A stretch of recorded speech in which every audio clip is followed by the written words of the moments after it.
Seorang pilot muda TNI Angkatan Udara baru saja lepas landas dengan jet tempur modernnya. Radar menyala, sensor aktif, semua terlihat terkendali. Hingga tiba-tiba layar ancaman dipenuhi target yang bergerak agresif. Di depan sana bukan musuh sungguhan, namun kemampuan mereka dibuat serial, mungkin untuk satu tujuan: memastikan ketika perang benar-benar datang, tidak ada kejutan yang mematikan. Indonesia tampaknya sedang menyiapkan sesuatu yang selama ini hanya dimiliki oleh Angkatan Udara kelas dunia, sebuah aggressor squadron. Apakah ini pertanda Indonesia sedang membangun red flag-nya sendiri? Dan seberapa besar dampaknya terhadap kekuatan udara Asia Tenggara?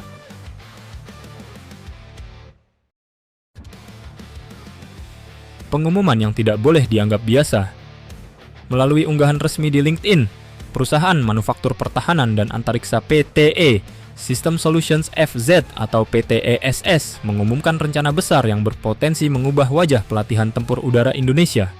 Perusahaan ini disebut bekerja sama dengan raksasa pertahanan Italia, Leonardo, untuk memodernisasi sistem pelatihan pesawat TNI Angkatan Udara serta unit helikopter TNI Angkatan Darat. Bagi sebagian orang, ini mungkin terdengar seperti proyek pelatihan biasa. Padahal dalam dunia militer, pelatihan adalah setengah dari kemenangan perang. Sejarah menunjukkan bahwa Angkatan Udara dengan teknologi hebat bisa kalah jika pilotnya tidak pernah merasakan tekanan pertempuran realistis. Sebaliknya, pilot dengan jam latihan tinggi seringkali mampu mengalahkan lawan yang secara teknologi lebih unggul. Inilah mengapa pengumuman ini sangat strategis. Karena yang dibangun bukan hanya platform, tetapi ekosistem perang udara masa depan.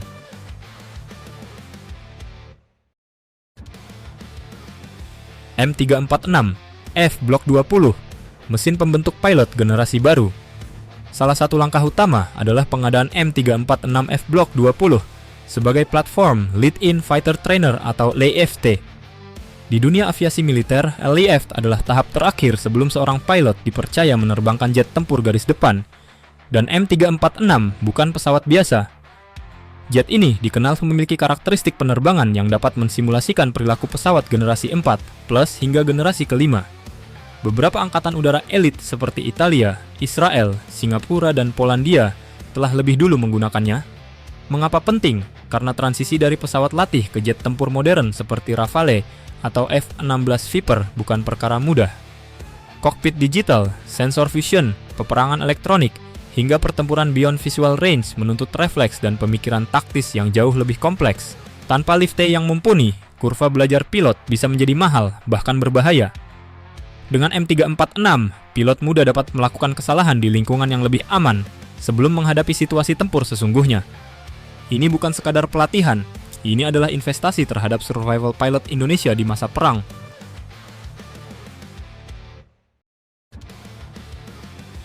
Aggressor Squadron, musuh yang sengaja diciptakan. Namun bagian paling menarik dari rencana ini adalah pembentukan skadron agresor pertama Indonesia.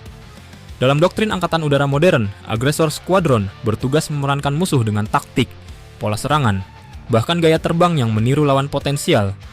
Konsep ini dipopulerkan oleh Angkatan Udara Amerika Serikat melalui latihan legendaris Red Flag di Nevada yang lahir dari pelajaran pahit Perang Vietnam.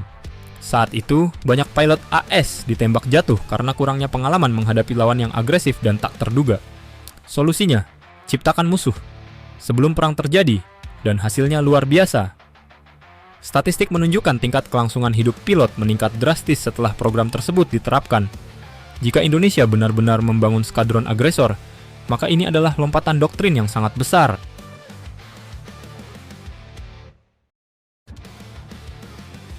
Mengapa MiG-29 dipilih? Rencana menyebutkan bahwa skadron ini akan terdiri dari MiG-29 CUB hasil modernisasi serta target udara nirawak berkecepatan tinggi. Banyak yang mungkin bertanya, mengapa MiG-29? Jawabannya sederhana, karakter. MiG-29 dikenal sebagai salah satu jet tempur paling lincah dalam dogfight. Rasio thrust to weight tinggi, kemampuan high angle of attack, serta manuver ekstrim membuatnya menjadi lawan berbahaya dalam jarak dekat. Bahkan pilot NATO sejak lama mengakui bahwa dalam visual combat, MiG-29 bukan musuh yang bisa diremehkan. Dengan menghadirkan pesawat berkarakter berbeda dari armada utama seperti F-16 dan Rafale, TNI Angkatan Udara dapat menjalankan Dissimilar Air Combat Training atau DACT. Dalam latihan ini, Pilot tidak bertarung melawan cermin dirinya sendiri, tetapi menghadapi gaya tempur yang benar-benar berbeda. Hasilnya, adaptabilitas meningkat, insting bertahan hidup terbentuk, dan yang terpenting, shock factor saat perang bisa ditekan.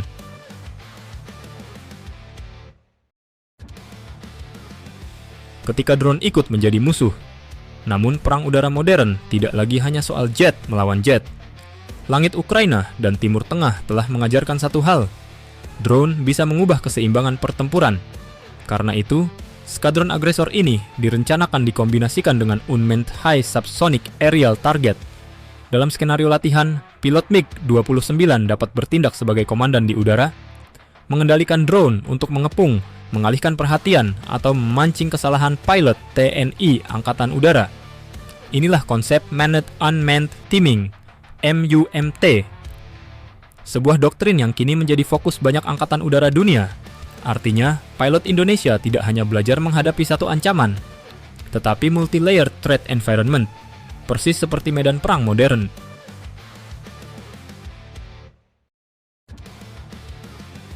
Sistem pelatihan terintegrasi, perang dimulai dari simulator. Proyek ini juga mencakup simulasi darat penuh, dukungan logistik, serta integrasi teknologi digital. Mengapa simulator begitu penting? Karena 1 jam terbang jet tempur bisa menelan biaya puluhan ribu dolar. Sementara simulator memungkinkan skenario yang mustahil dilakukan di dunia nyata. Serangan rudal massal, gangguan elektronik total, serbuan drone dalam jumlah besar, bahkan perang melawan musuh yang secara teknologi lebih unggul. Pilot bisa gagal berkali-kali, tanpa konsekuensi fatal, dan saat mereka akhirnya terbang ke langit, otak mereka sudah pernah berperang.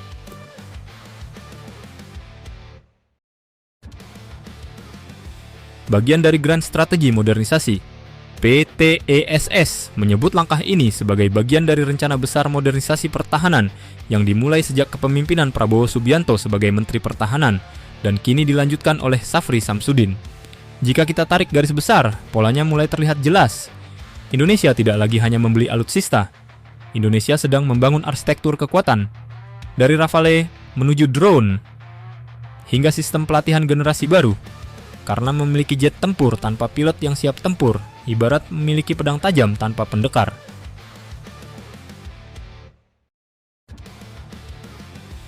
Red Flag Indonesia? Pertanyaan besarnya sekarang, apakah ini awal dari red flag-nya Indonesia? Jika benar terwujud, dampaknya tidak kecil. Indonesia bisa menjadi salah satu negara di Asia Tenggara dengan sistem pelatihan tempur udara paling realistis. Bahkan bukan tidak mungkin. Di masa depan, latihan ini menarik partisipasi negara sahabat, meningkatkan interoperabilitas, sekaligus memperkuat posisi strategis Indonesia di kawasan. Lebih dari itu, kehadiran agresor skuadron mengirim pesan halus namun tegas. Indonesia sedang bersiap menghadapi spektrum konflik modern, bukan hanya perang masa lalu.